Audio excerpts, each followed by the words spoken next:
Hi everybody, this is Kevin and welcome back to another manga review.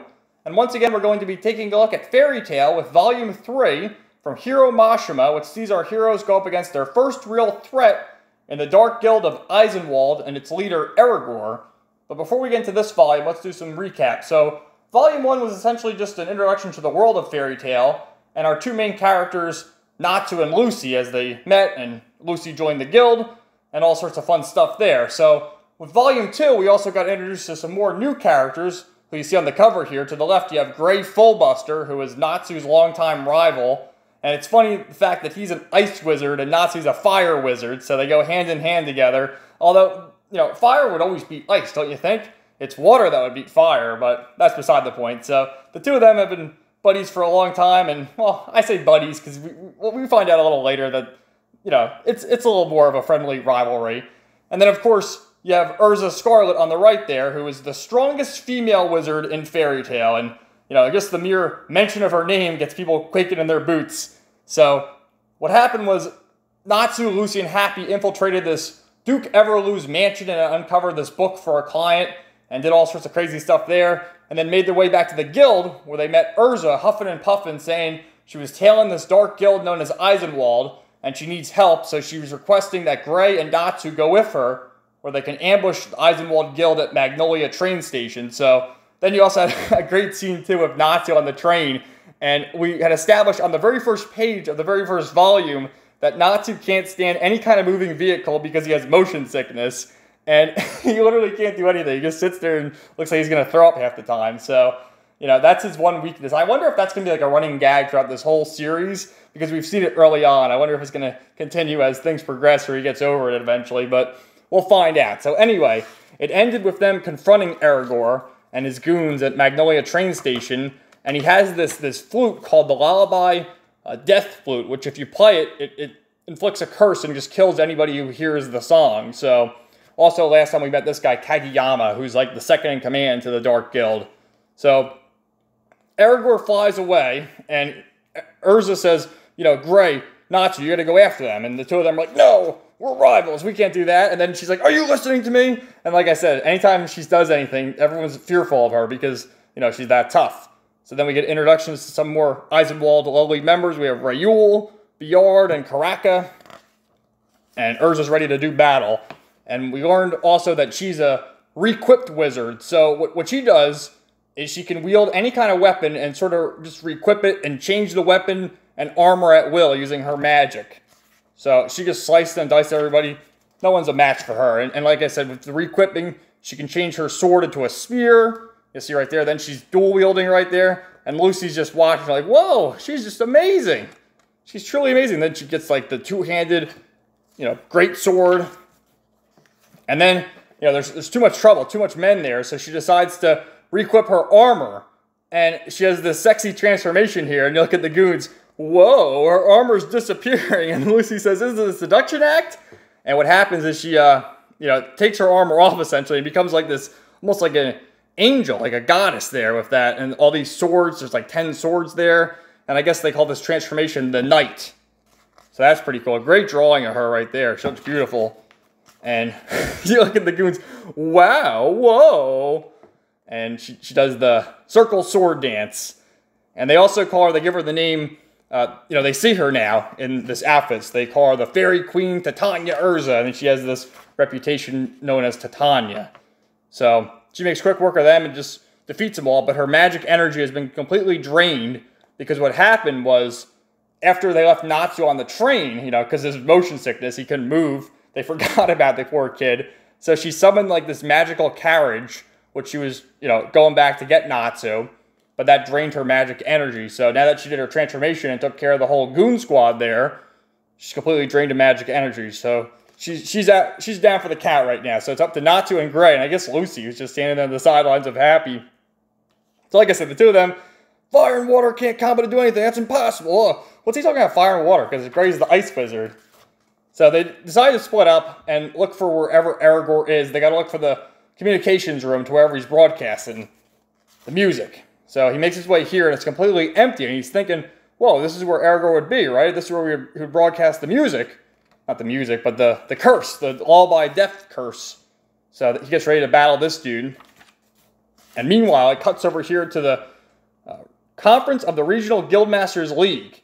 And you have Master Makarov of Fairy Tail, and you meet these other great wizards. You have, just look at this dude right here, the Blue Pegasus Wizard Guildmaster Bob. What the hell is he wearing? Just look at him. And then you have the Quattro Cerberus Wizard Guildmaster Goldmine, and all the guildmasters are, held up here talking about what's going on, the politics of the guild. And this dude, Goldmine's like, oh, the council is just worried that Fairy Tail will be the death of us. They keep destroying everything. And that's the thing. We had learned, actually, I think it was the first page of the first volume, that the Wizarding Council is keeping a watchful eye on Fairy Tail because, while they complete the jobs, they always leave a wake of destruction wherever they go.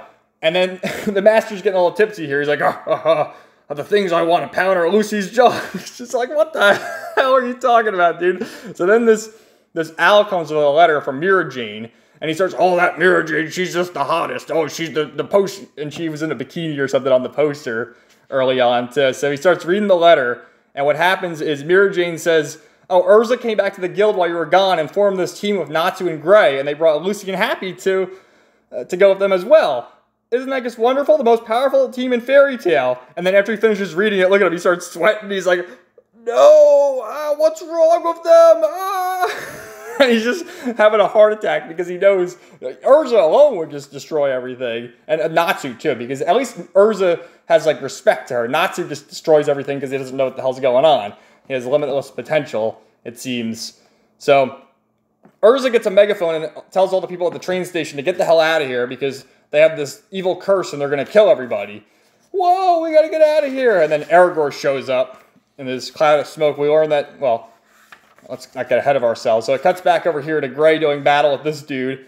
And like I said, Gray has what's known as Maker Magic, Ice Maker Magic. So he can summon any kind of ice shape that he wants. He can summon the ice wall. He summons ice knives and daggers and lances. Any kind of ice, object he can just summon. So what happens is this dude, like all good villains, they reveal the plan. So everyone's separated. He says to Gray, ha ha ha, Aragorn has his wind magic, and he's going to summon a magic wall so you can't escape.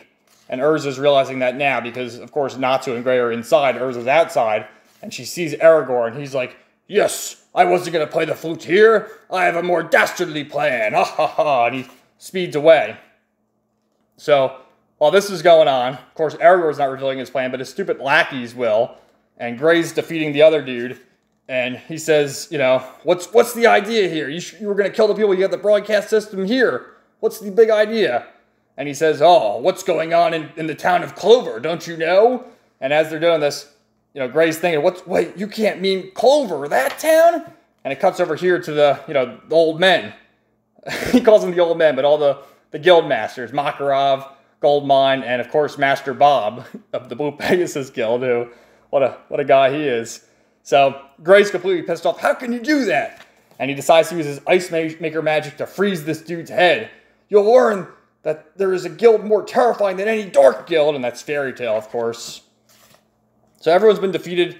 Gray makes his way out to Urza and basically reveals the plan that, Clover is the real target and all the masters of the guilds are going to be destroyed if they don't do anything. And he's like, oh no, we got to go find that guy Kage. That's Kageyama, because he actually has Dispel magic, believe it or not. He's got the MacGuffin magic to dispel the wind. So Lucy and Happy are running around, and I love the two of them together, because all Happy does, aye, sir, and then Lucy just says, oh, shut up, you stupid cat, and then Happy makes fun of her all the time. She's like, oh, you're heavy, because he had to carry her once with his wings. And he's like, oh, you're so heavy, shut up, you stupid cat. It's hilarious. I love the dynamic between the two of them. So Natsu's fighting Kageyama, getting his rematch, because, he was sort of at a disadvantage on the train, of course, because of his motion sickness. And I love the little animations of his face there getting all pissed off. So Natsu's able to make quick work of him. And it's pretty one-sided. Great action scenes, too. I really like it. So they're on their way here to find Kageyama and to find Natsu as well. And Natsu is like, all right, tell us where Aragorn is. Tell us right now. And as he's getting ready to talk, Urza comes running in. You will dispel that wind whether you like it or not. And what happens, believe it or not, is someone stabs him in the back with a knife. Holy crap, what's going on? And it turns out it's this dude, Karaka, who we saw early on, who can sort of shift through walls. And he was given an order by Aragorn to take out Kageyama so that he can't dispel the wind. Because, you know, if it's life or death, and the fairy tale is like Urza right there is threatening him, yeah, he's going to dispel the wind. So this dude decides to stab him in the back. And look at everyone's face. Damn it! He was the only way out. What's going on? And as he's lying there, Natsu just freaks out. He was in your guild. He was part of you. He was your friend. How could you do this? So Natsu defeats that guy. And Natsu's just pissed off, too, because he's like, you know, the guild is about friends and family. How can you have killed your own friend? And he keeps saying that. So Lucy makes her way here. And it's like, all right, what the hell are we going to do here? We're trapped. And Aragorn's on his way. He's got the flute on his way to Clover to kill all the headmasters. I keep calling the headmasters. The guild masters, that's what I mean. So, believe it or not, Kage is still alive. So, they're trying to nurse him back to health. And Natsu, being the fool he is, tries to break out of the wind spell, but he can't do it because, you know, with the elements, you know, water would beat fire as well, but wind also beats fire. I guess if you wave wind fast enough, like the way it's spinning here, fire's unable to do anything. So they're just at a loss. They don't know what to do. And what happens is Natsu's like, all right, Lucy, use your celestial spirits. Because in Volume 2, he actually grabbed hold of Duke Everlu's celestial spirit, that big woman, the maid, and was able to go through the celestial realm and reappear where she was resummoned. So he starts saying that, and Lucy's like, well, that's not how it works. And Happy's here thinking about Everlu's key. And I have the key. So what happened was, you know, that big beast there, the maid Virgo, as she's known, who was possessed by Duke Everlu, was actually handed down to Lucy now because they defeated Duke Everlu, and since Duke Everlu is a bad guy now, the celestial spirits sort of just take hold of their new victor, which is an interesting concept. So now they have Virgo, and her ability, just like Duke Everlu's was, is that she can burrow underground and create holes. So they're going to be able to burrow underneath the wind here to escape. So that's pretty cool. And it's like, oh, you're really useful, cat. So they summon Virgo here. Open door of the Virgin Palace, Virgo. And they summon Virgo here, the maiden. And she appears to be a lot different. She's much more attractive than that big beast we saw in Volume 2. And Natsu, being the oblivious fool he is, oh, you've lost weight. She's lost weight. So they start talking to her. And Virgo calls Lucy mistress. And this is hilarious too. And Lucy's like, don't call me mistress. And she notices the whip on Lucy's belt there. Very well, dominatrix. Not that either. Okay, princess. Okay, that's about right. That's kind of funny. So, Virgo digs the hole for them to all escape. And actually, they take Kageyama with them because, you know, they saw that, you know, Kageyama was actually going to help them. But, you know, he stabbed in the back. So, couldn't really do that. And Natsu's just upset, too, that his quote-unquote friends in the guild would betray him like that. But that's what dark guilds do. They don't really care about friendships. It's just acquaintances, more or less. So as they make their escape, Natsu just says, all right, Happy, max speed, let's go. And they rush in there to face off against Aragorn. I'll take you down, you worthless bag of wind. Gotta love Natsu's insults. And meanwhile, Urza has enough magical energy to summon the carriage again, so they're going slower to Clover, whereas Natsu just raced up there of Happy and nursing Kageyama back to health. And Gray mentions, like, dude, you gotta think about the future. It's not about life or death here. You gotta start thinking about joining a proper guild. And as they're bouncing around the train tracks, Lucy's ass hits him right in the face. You gotta love that. That's like the Mashima fan servicey stuff he's got going on. It's always the case, and I love it. I know a lot of people are like, oh, I hate the fan service. How can you hate the fan service, dude? Like, what are you, gay? Not that there's anything wrong with that, but anyway, they're having a great battle here. But Natsu's firepower isn't enough to defeat the wind wielder here, Aragorn, because the wind will just extinguish the fires. However, Natsu has a fiery heart, and he's got a fire in his belly. That's what he always says. So he uses the fire dragon's talon, Karyu no Kakazumi. Forgive my pronunciation, but you know, I'll try to be authentic here. And Aragorn has the Stormbringer. Just let the panel speak for itself. It's really not a whole lot of dialogue. It's just them sort of calling out their attacks, which you gotta love in any kind of good shonen manga or anime. They always call out their attacks when they do it. I always love that. So he's got the fire dragon roar now. Damn, look at that. And Aragorn makes note that this guy doesn't have anything planned. He's just sort of just doing attack after attack with no real plan or strategy, and that's just what Natsu does. I mean, he's got the mentality of a child, but you gotta love it. He's got a heart, and that's what keeps him going. So the two of them are going back and forth, and that's when Natsu sort of realizes, how did you put my fire up? Fire will never beat wind, you fool. Now die!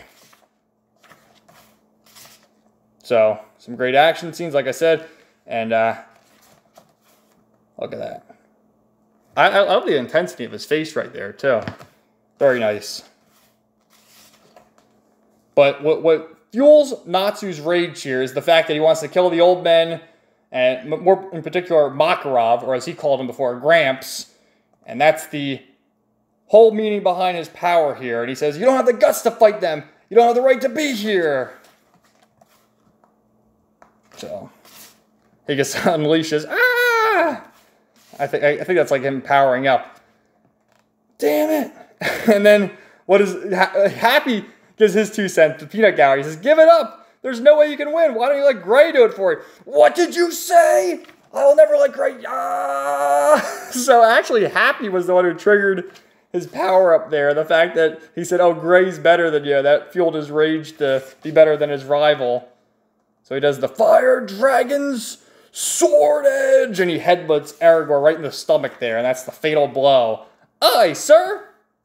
That's what I'd expect from Natsu the Salamander. Look at this drawing right here.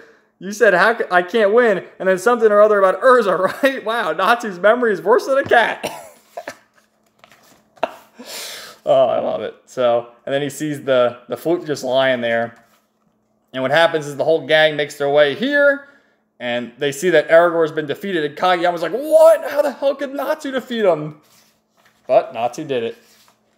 So, as they're nursing Kageyama back to health, the bastard betrays them all and grabs the flute for himself and gets a hold of the magical carriage and just races off and leaves him in the dust. And I love the panel here. Everyone, it's really just Natsu and Happy, but Urza, Gray, and Lucy has a normal face, but Natsu and Happy like have an over-exaggerated face, which is kind of funny.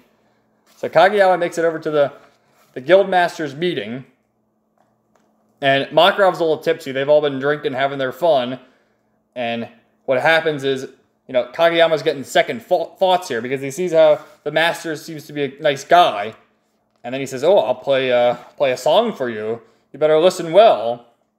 But he can't really play it because he starts thinking about how his buddies in the Eisenwald Guild were like, "Oh, those other guilds are pathetic. We're the best guild in the land."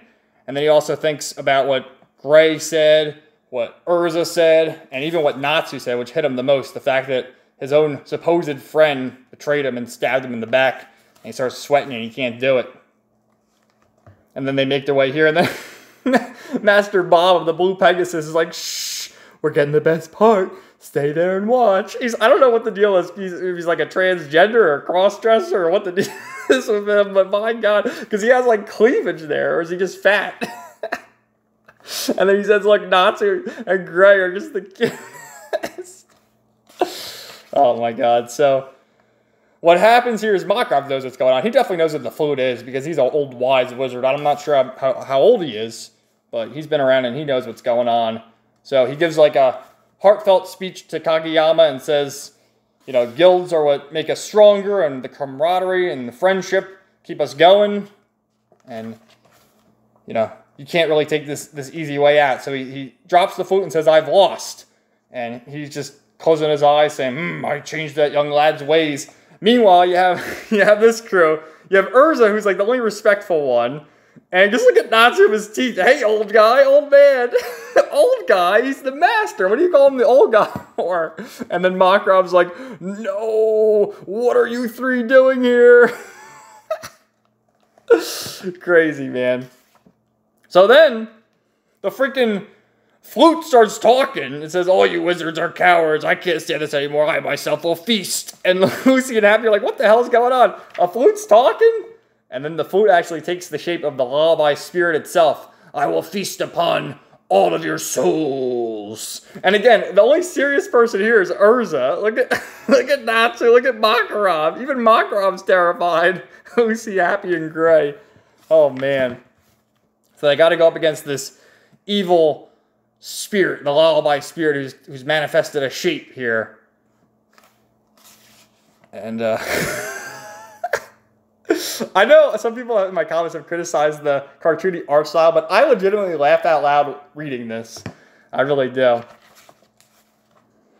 So Master Bob gives them the history lesson here, and he says that this is a being of Zeref the Black Wizard, the most evil wizard in the history of magic.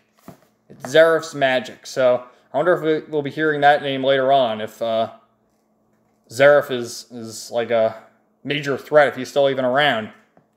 So what happens here is Urza transforms into her heavenly form or whatever, the one that's used early on in the volume. Natsu's trying to attack, but really they're no match for the beast. And Gray summons the Ice Make Shield, and then he does Ice Make Lance, and they're all doing their battles.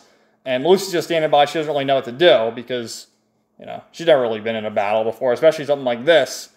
And Urza actually transforms into another form here, the Black-Winged Armor, which I guess she has her default armor, which is just the regular chainmail. And you saw she had like the heavenly form and this form, and every other form aside from the default one is just her sexual attire, which, hey, not complaining, but there you go. So all of them are teaming up, doing their most powerful attacks to defeat this beast. And they're able to do it, and they actually overcome and win. They destroyed the guild, too. They made such quick work of Zeref's demon. That's unbelievable. Incredible. So this is Fairy Tail's most powerful team, and a great shot here, although the way it's printed here isn't so good. I mean, I would imagine if I saw this on a scan on a computer, it looked very nice, because Urza kind of like ruined by the way this is folded. Like even as I open it all the way, I can't really make out just the way it's printed. It's not lining up. But great shot of Natsu and Gray, of course, and I would imagine Urza looks good in the background there. So everyone's happy that they overcame all the odds, and you have Master Bob hitting on Kageyama now. I wonder if he'll accept him into his guild. And they're like, yeah, they're just the best. And then meanwhile, the Master sees the destruction, the fact that, you know, the guild hall has been destroyed. Again, look at everyone's faces. Hilarious. No, our meeting place is reduced to rubble. All right, let's go. And they're all running away. And the Master's like, oh, they'll never invite me to a meeting ever again. This is great. So then it cuts over to the Magical Council. And this guy, we actually saw him on the very first page early on in Volume 1. I don't know if it was the very first page, but what I meant to say is in Volume 1 we saw him and he was talking about his admiration for Fairy Tail. And the whole Wizarding Guild is saying that Fairy Tail's caused destruction yet again, but Eisenwald has been put to rest, so I guess it all works out. And now we finally get a name for this band. He's the Magic Council member Seagrain. So I'm sure he'll play a role as the story unfolds. So then it cuts over here to Lucy at her apartment, recounting the day's events, how they stopped everybody, and how she's just so happy to be a part of Fairy Tail. And now she's home and she can finally relax. But she's going to sit down and she sees Gray. How the hell did Gray get in there? He says, found yourself a good place, huh, Lucy? Breaking and entering. And don't go stripping in other people's houses. I don't know what the deal is with him because they were complaining about him stripping early on, too. They're like, why are you stripping, Gray? She gives him the kick. Wait a sec, you got it wrong. I stripped before I came here. Like, what is that? What are they even talking about? So then he mentions the fact the only reason why Natsu agreed to accompany Urza was because, you know, if he succeeded, he was promised a rematch against Urza, head-to-head matchup. So Gray says the match is going on today. So you better go down and see what's going on. So here they all are. You have Natsu and Urza getting ready to throw down. And let me see if I can remember some of the... You got Elfman, right? He was introduced early on. You have Mira Jane and a few others, so I'm not really sure the names quite. Yeah, that's Levy. So they're talking about the strongest. And Lucy's like, oh, they're the strongest guys in Fairy Tail. They're like, well, no, not really. There's people who are even stronger than that. And they give name drops. You got Mistigan and Loxus, so I wonder who they are. I'm sure we'll learn about them as the story unfolds. So Lucy was hoodwinked. Mira Jane was just sort of pulling their leg to make it sound cool that Lucy was tagging along with the strongest members. So it'll be interesting to meet those other names as the story unfolds. And then you have Urza once again transforming into her Fire Empress armor. Again, looking hot, if I do say so myself. And Natsu's like, all right, well, that's cheating. If you're going to use your fire armor, I'm going to have to use as much fire as I can. Ah! And then Makarov's the referee, which I like that. And they get ready to go down, and it's pretty evenly matched so far. But what happens is some dude comes in here. It's a frog, actually. This is far enough. To all, do not move from this spot. I am an envoy from the council. What? What's the council doing here? During the occasion of the Eisenwald terror case, as a suspect in 11 counts of property damage, I have come to arrest Urza Scarlet. Huh? What did you say? Well, to be continued. What a great cliffhanger there. And again, Urza looks great here, too. You know, like I said, a few of my commenters have criticized the art, saying they don't really like the cartoony style. I think the cartoony style is like these expressions, but Mashima can definitely draw like stuff like that, which I do really like. So, great cliffhanger there. I wonder why they just chose to arrest Urza. I mean, wasn't it Natsu who caused all the damage? Seemed that way, but I guess Urza was doing it, and she was essentially the ringleader of the group. So let's check out the extras here. This is like early drafts of the Fairy Tale bar, which Mashima said, you know, this is cool and all, but it's sort of overcrowded, and he wanted the people to sort of stick out more. Like I said, you could recognize, you got Elfman, Levy, those are her associates there. You could recognize more of the faces better, as opposed to just seeing the background and stuff. And that's what he mentioned. And then he also says, so Seagrain, the Wizarding Council member, is taking from a character called Sig Hart, which looks just like Seagrain from Ravemaster, which I've never read Ravemaster, but he's pulled a lot of his characters into other works. Like you see with Eden Zero. Actually, Seagrain sort of looks like Justice, too, from Eden Zero. And then, of course, you have Elsie, who looks like Urza. And, you know, Rebecca, Lucy. There's some comparisons for sure. And that's like his Easter egg that he's done in all his work. So he's basically just saying that. And he mentions that Seagrain is probably going to be a villain, but he hasn't decided yet. So who knows? So then we get a little extra story of Happy going mushroom hunting, and Natsu eats a mushroom and it grows on his head, and then Happy eats one. And they're all just going nuts out here. And he's like, don't be eating the mushrooms. What are you guys doing, stupid cat? And Happy grows one. And then Natsu grows a few others. So fun little gag story at the end there. And then just some, you know, stuff going on here. Why they call her Titania. And the dominatrix, what that means, I guess, to the younger readers who might not know. And some cool stuff. And then there's a extra here about, you know, the preview for Volume 3. Which, again, it shows, where is he? This guy's going to play a major role, the Seagrain again. So, interesting stuff. So, I will be reviewing Volume 4 shortly. So, thanks for watching, everybody. Let me know your thought in the comments down below. Really enjoyed this one. Particularly the whole dynamic of the team here with, you know, Gray, Urza, Natsu, Lucy. Everyone had their role. You know, Natsu essentially is the leader in the fact that he takes out the main enemy. You have Urza taking out all the infantry. You have Gray going head-to-head against people with his ice magic. And then even Lucy chipping in, summoning her Celestial Spirit Virgo, and then Happy flying Natsu. So every character has a role to play, which I really enjoyed that. So let me know your thought in the comments down below, and stay tuned in the next couple of days for my review of Volume 4. Thanks for watching, everybody. Have a great day.